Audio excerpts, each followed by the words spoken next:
White cop wrongly arrests black woman at gas station unknowingly. She's an undercover FBI agent. You fit the description. That's all he said, like her entire existence could be boxed into 6 careless words.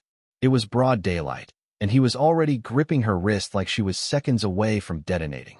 Naomi Pierce had stopped at the Bluebird gas off I-65 in Birmingham, Alabama, just a quick pit stop for fuel and a bottled water. Hair tied back, no makeup, wearing a faded Tuskegee hoodie and black jeans. Nothing about her screamed threat except maybe to someone whose eyes only saw color. Officer Brett Hanley spotted her while cruising by. His radio had just squawked out a report. Black female, mid-30s, possibly armed, fleeing a robbery 3 miles out. No photo, no solid ID, just a vague, skin-deep alert. So when he saw Naomi pumping gas, alone, confident, and unbothered, that was enough.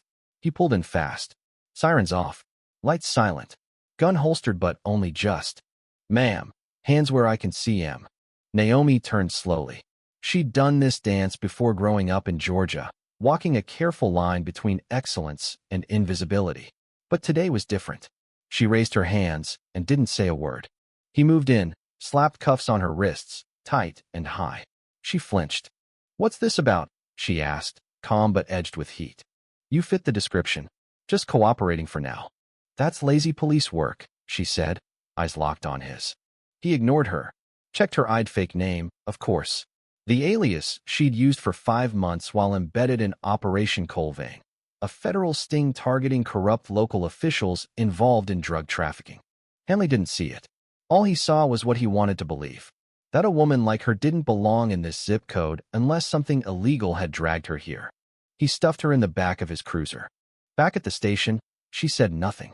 Training kicked in. Patience. Observation. Even as officers eyed her like a curiosity. Even as she overheard whispers laced with thugs and these people. An hour passed. Then 2.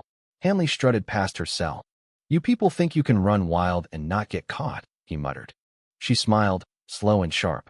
"You should call Agent Park. FBI. Say Naomi Pierce says hello." He froze, like the floor had dropped under him. "What?"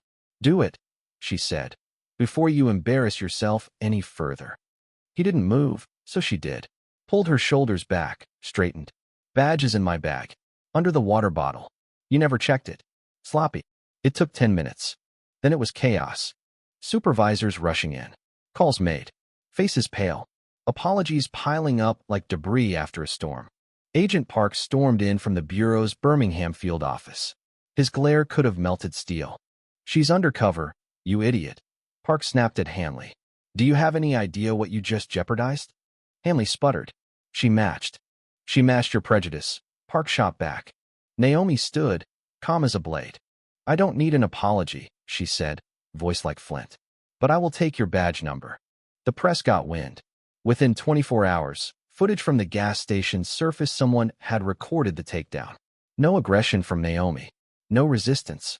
Just a calm black woman being handled like a ticking bomb. The internet exploded. Some people defended Hanley, the usual chorus of "he was just doing his job." But most? Outrage. Because even when she followed every rule, wore no badge, held no weapon, said no wrong words, still saw her as threat, not citizen. Internal Affairs launched an investigation. Hanley was suspended pending review. But for Naomi, the damage was already done. Her cover was blown. Months of work wasted. She had to be pulled from the operation. She watched from a distance as other agents took over. They got the bust, but without her, it lacked the insight, the nuance, the trust she'd built. Still, she didn't regret it. Because what happened that day exposed more than one layer of rot. It showed a nation, again, how deep it went. And this time, no one could say she was lying. It was all on tape. Weeks later, Naomi stood before a crowd at a DOJ press conference. Not as a victim, but as a voice. "I was trained to take down criminal networks, to read rooms and spot danger. But nothing in my training prepared me for the day I became the thread in someone else's story simply because of how I look." Silence fell like a curtain. "Let this be a turning point," she continued. "Let this be the moment we stop excusing the fear that masquerades as law enforcement." Cameras flashed. The speech went viral. Some called her a hero. Others, a troublemaker. She didn't care. What mattered was this. For once, the world listened. For once, the system choked on its own assumptions and had to swallow the truth whole. And maybe, just maybe, the next black woman at a gas station wouldn't have to wear a badge to be seen as innocent. Thank you for listening. If you find it interesting, please like and subscribe to follow the next stories.